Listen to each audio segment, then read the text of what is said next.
Let's bring in Joy Pigozz. She is the Executive Director of Educate a Child program at the Education Above All Foundation. She joins us now from Doha. Joy, good to have you on the program.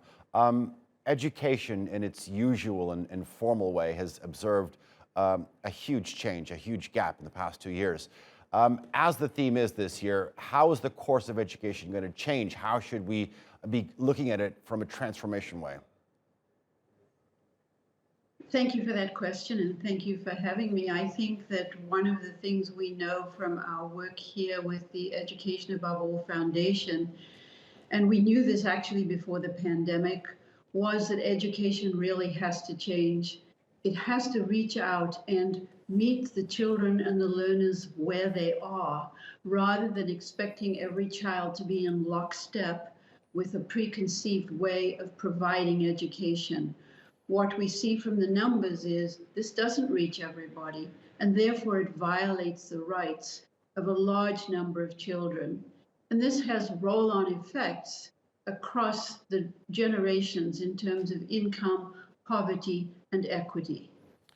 I want to talk to you a little bit more about the effects. I mean, the physical recovery from this ongoing pandemic is that we're all back at our offices and work and we are sound and healthy, but mental recovery is a big issue too, and it's a whole different thing altogether. Talk to us about the role that education can play with this.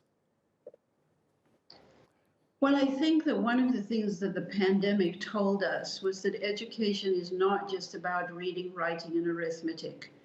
For all of us who have children and those of us that don't, we realize that schooling and education play a much larger role in society.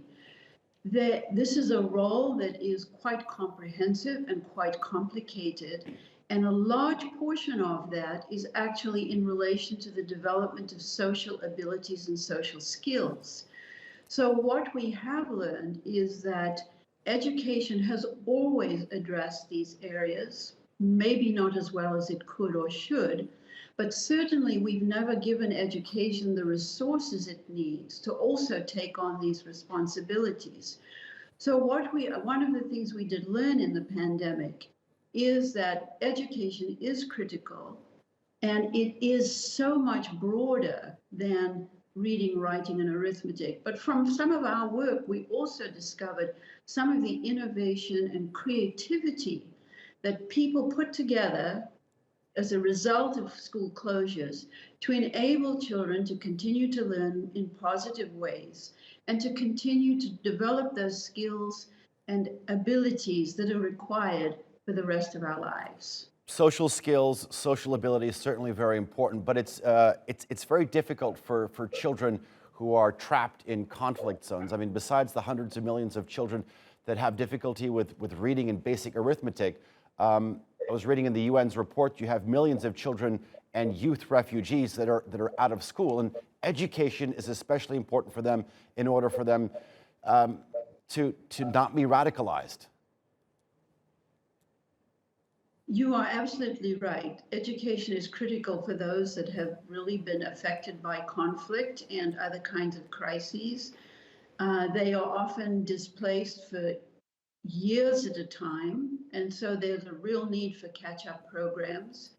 I think also that one of the things we forget, however, is that in addition to all these visible, vulnerable children, there are millions and millions and millions of invisible ones.